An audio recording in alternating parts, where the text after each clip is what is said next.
Hello दोस्तों, मेरा नाम रामा यादव है। मैं आज आपके लिए एक वीडियो लाया हूँ। जो वीडियो मैं इस वीडियो के तरह मैं आपको एक स्टोरी में सुनाने जा रहा हूँ।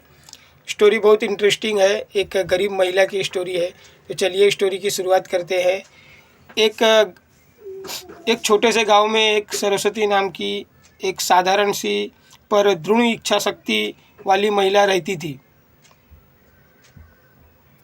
जीवन ने उसे बहुत जल्दी परख लिया था। पति की मृत्यु ने उन्हें अकेला कर दिया था और गोद में बस एक छोटा सा बेटा उनका, जिनका नाम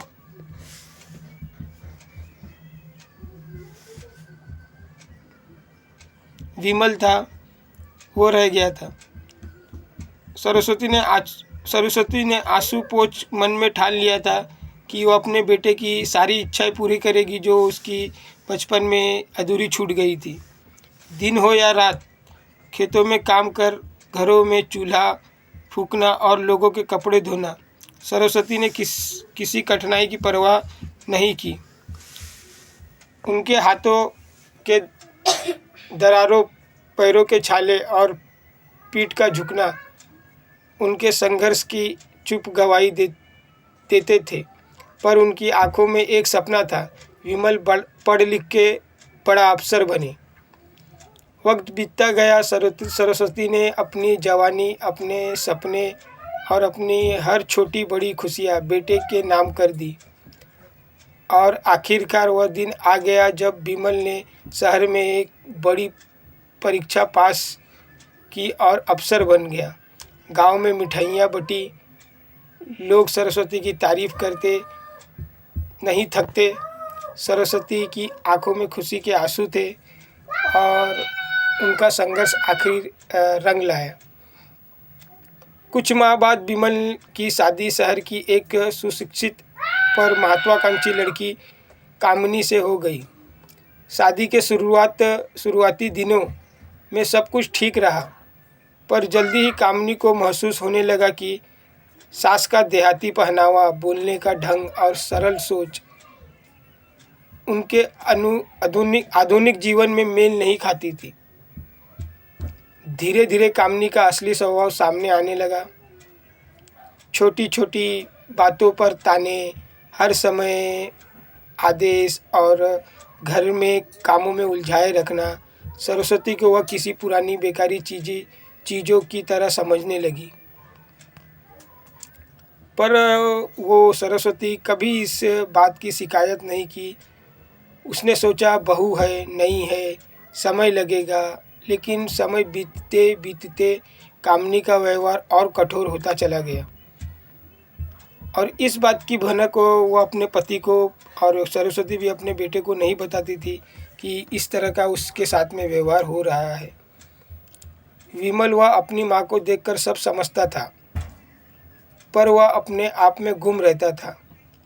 कामिनी का दबाव, शहर की नौकरी और सामाजिक छवि, इन सब के बीच में अपनी माँ की पीड़ा देख भी नहीं पाता था, शायद देखना ही नहीं चाहता था। माँ के बुजुर्ग हाथ कांपते देख वह मन मन खुद को समझा लेता। तो ये बात तो सामान्य हो गई थी।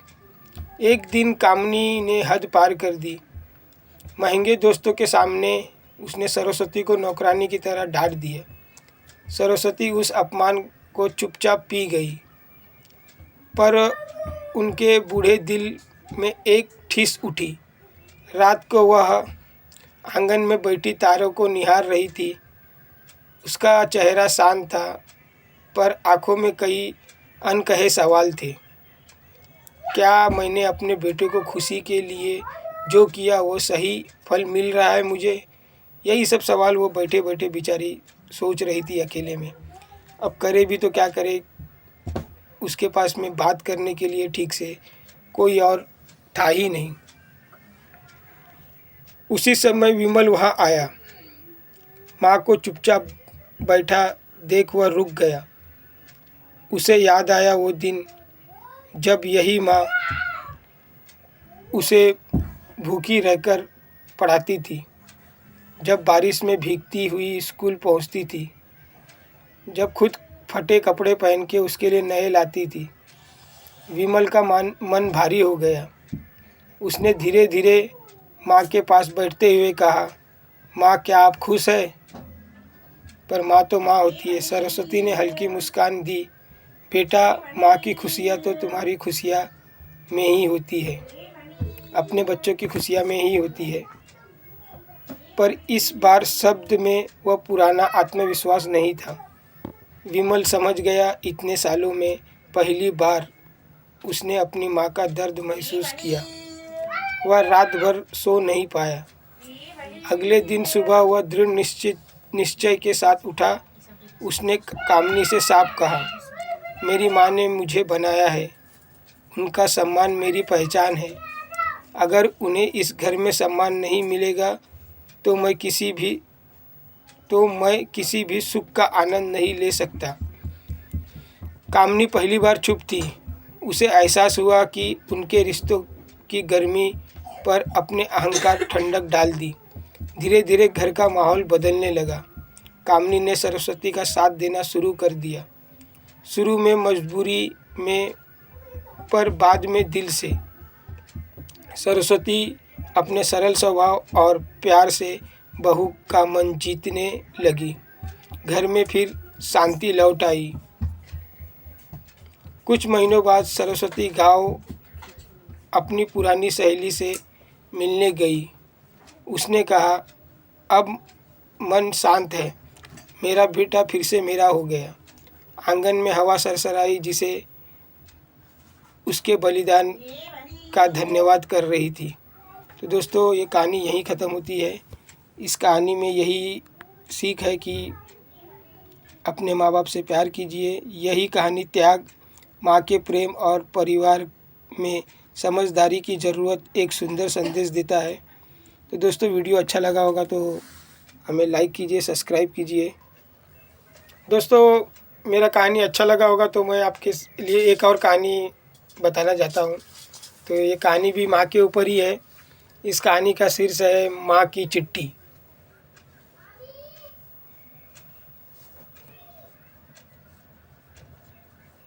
दोस्तों, आज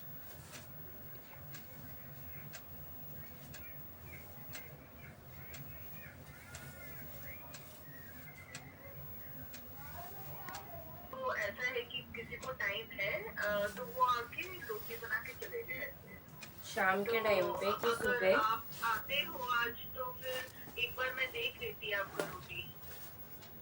नहीं, सिर्फ रोटी का काम तो मैं नहीं करती हूँ क्योंकि मैं फुल रसोई का लेती हूँ ऐसा।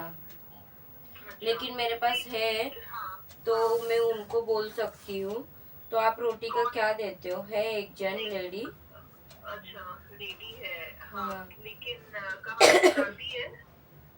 नहीं, गुजराती नहीं है। अच्छा, किस कास्ट की है थोड़ा बताइए। मराठी है।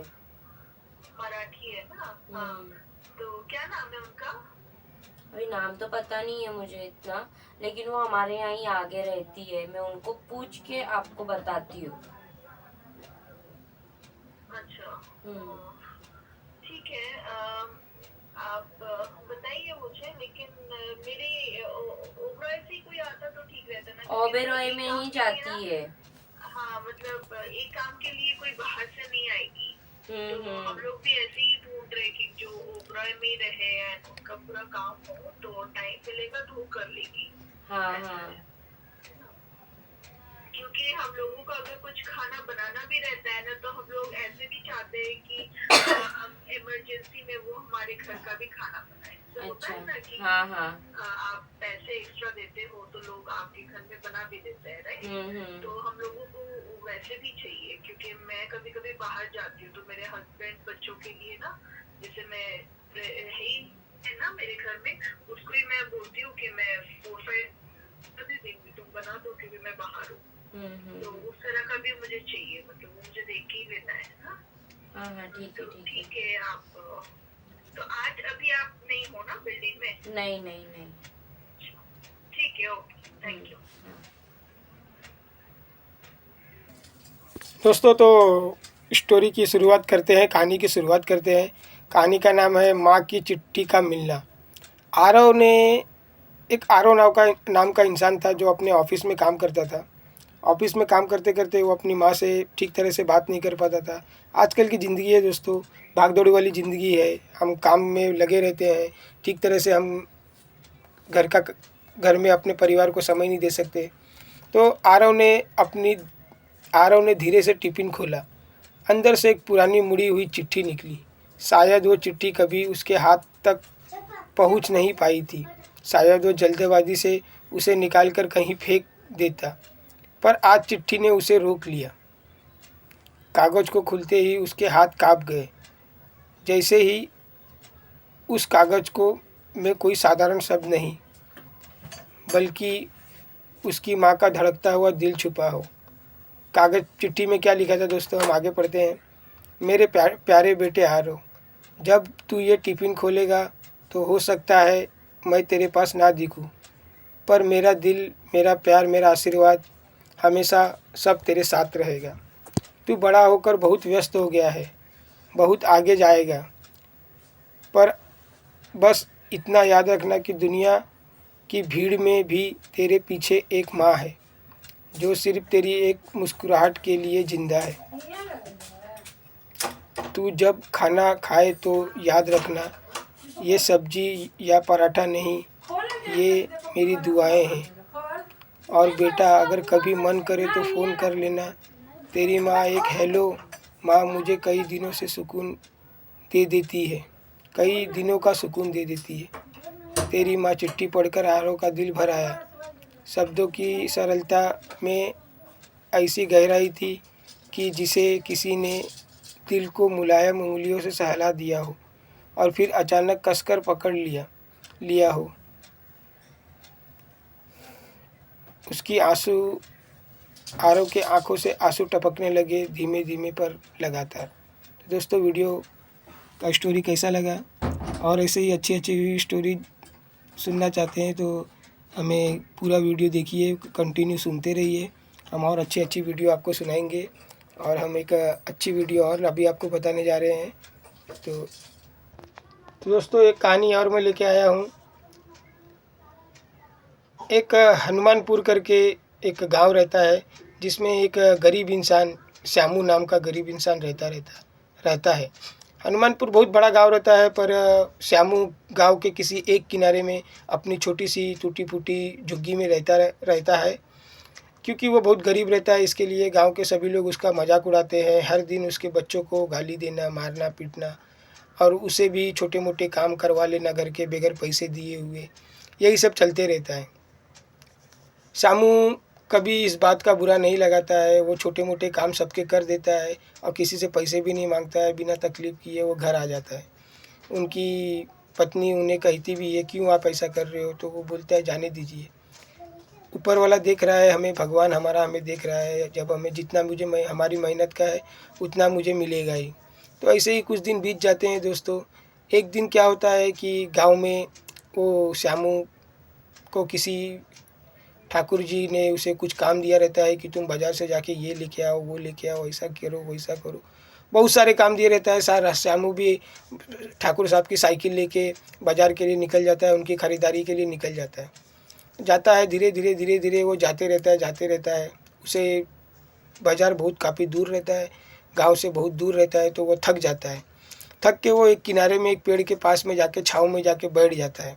वहाँ बैठने के बाद में वो थोड़ी देर बोलता है, मैं आराम कर लूँ, फिर बाद में आगे जाऊँगा। वहाँ पे वो आराम करते रहता है। फिर वो पानी की बोतल निकालता है जो घर से वो लेके आया रहता है। पानी पीने के लिए जैसे ही जाता है, वैसे ही उसे एक बाबा वहाँ पे ध्यान करते हुए दिखते हैं।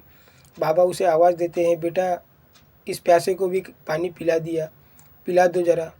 तो श्यामू बोलता है कि ठीक है बाबा, आइए पी लीजिए। तो वो बाबा को जाके पानी दे देता है, पर उसमें पानी बहुत थोड़ा ही रहता है दोस्तों। तो बाबा वो पानी के जैसे ही हाथ में लेता है, बाबा समझ जाता है कि इसमें तो पानी बहुत कम है, अगर मैं ये पानी पी जाऊंगा तो ये क्या पिएगा। तो फिर वो उससे श्यामू से बोलता है, अरे बेटा इसमें पानी तो बहुत कम है, अगर मैं ये पानी पी जाऊंगा तो फिर तुम क्या पियोगे। तो श्यामू बड़े प्यार से, बड़े सरलता के साथ में जवाब देता है, बाबा आप पी लीजिए, मुझे क्या है, मैं तो आगे जा रहा हूँ, आगे किसी नल में रास्ते में किसी से मांग के मैं पी लूँगा। जैसे मैंने आपकी मदद की, आगे मेरे जैसा भला इंसान और भी कोई होगा जो मेरी मदद कर देगा। बाबा को उसकी बात बहुत अच्छी लगती है। बाबा उसे आशीर्वाद देते हैं, बोलते हैं जा बेटा, तू इसी तरह सबकी मदद करता है, भगवान भी तेरी मदद करेगा। तेरी जो इच्छा रहेगी वो भगवान तेरी ज़रूर पूरा करेगा। तू अपने घर जा, जो तुझे काम में करना है तू जाके कर। फिर वो धीरे धीरे वहाँ से निकलता है, बाज़ार चले जाता है। बाज़ार में वो रास्ते में किसी से पानी लेता है, पी के फिर वो बाज़ार चले जाता है। बाज़ार जाता है, सामान वामान खरीद के सब कुछ लेके आके ठाकुर साहब के घर पे वो रख देता है लाके। और खाली झोला जो उसका रहता है वो एक झोला ठाकुर साहब से मांग के अपने घर के लिए निकल जाता है। तो घर पे जाता है, वो झोला वो टांग देता है वहीं पे अपने घर के दरवाजे के पीछे में। फिर जाता है, हाथ मुँह धो के खाना वाना खाता है और जाके अपने बीवी बच्चों के साथ में जाके सो जाता है। रात होती है, धीरे धीरे सवेरे हो जाता है। सवेरे होता है, फिर वो उठता है, वहाँ से जाने के लिए निकलता है। तो वो झोला वहाँ से निकालता है, तो झोला उठाता है तो उसमें देखता है कुछ उसमें सामान जैसा है। तो बोलता है रात में तो मैं झोला लाया तो ये खाली था, अब इसमें सामान किसने रख दिया। तो सोचता है किसी बच्चे ने रख दिया होगा या उसकी पत्नी ने रख दिया होगा। तब वो झोला खोल के देखता है तो उसमें ढेर सारे पैसे रहते हैं दोस्तों।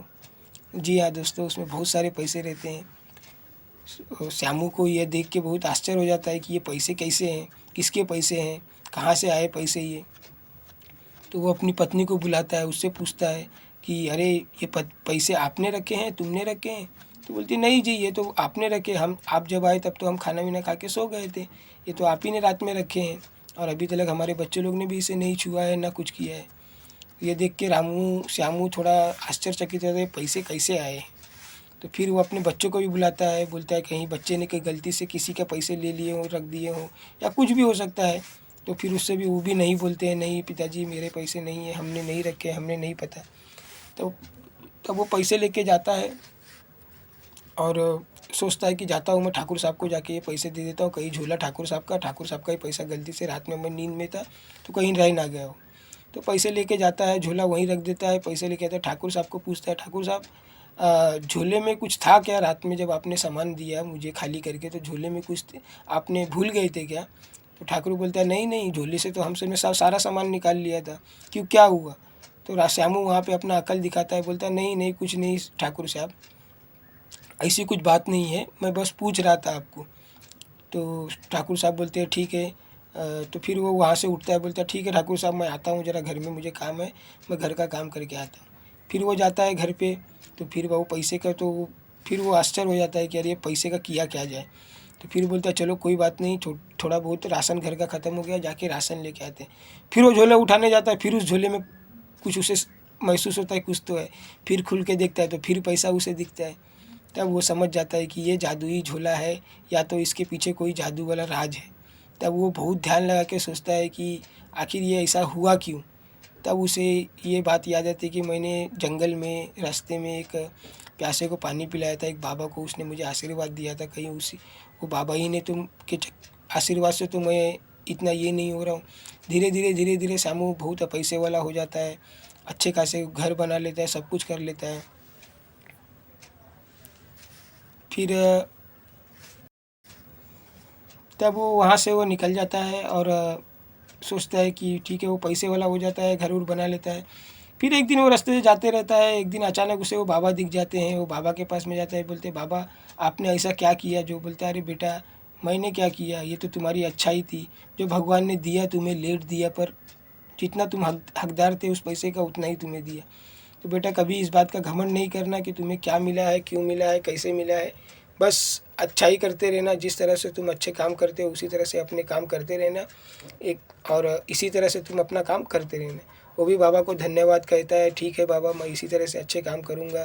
बोलता है बाबा बोलते हैं कि अपने जैसे किसी गरीब को भी इसी तरह से जैसे तू मुझे बिना स्वार्थ के कुछ दिया उसी तरह उसे भी दे दिया कर, भगवान तुझे ज़रूर पूरा कर देगा। बोलता है ठीक है बाबा मैं यहाँ से जाता हूँ। फिर वो निकल जाता है, फिर घर पे आता है और वो हर सप्ताह में 1 या 2 दिन जितने गांव में गरीब रहते हैं अगल बगल गांव के सब गरीबों को अपने घर बुला के उन्हें बैठा के अच्छी तरह से खाना खिलाता है, उन्हें कुछ पैसे देता है, कपड़े देता है, सब कुछ वो दान पुण्य करते रहता है और भगवान भी उसे धीरे धीरे उसकी झोली भरते रहते हैं। तो दोस्तों यही बात है कि अच्छाई करते रहिए, भगवान भी हमें कुछ ना कुछ कभी ना कभी किसी रूप में देते ही रहेंगे। तो हमारा झोली कभी खाली नहीं रहेगा, हमारा बैंक बैलेंस कभी खाली नहीं होगा। तो इसी तरह से अच्छाई करते रहिए और अच्छे काम करते रहिए और अच्छा इंसान बनिए। किसी से भी देख के, किसी की भी बड़ाई देख के जलिए मत। अपना काम कीजिए, जो आपको आता है वो अच्छे तरीके से कीजिए। किसी का भी बोलते स्वार्थी मत बनिए। यही सब चीज़ है दोस्तों, बातें हैं जो आपको मैं बोलना चाहता हूँ। थैंक यू दोस्तों।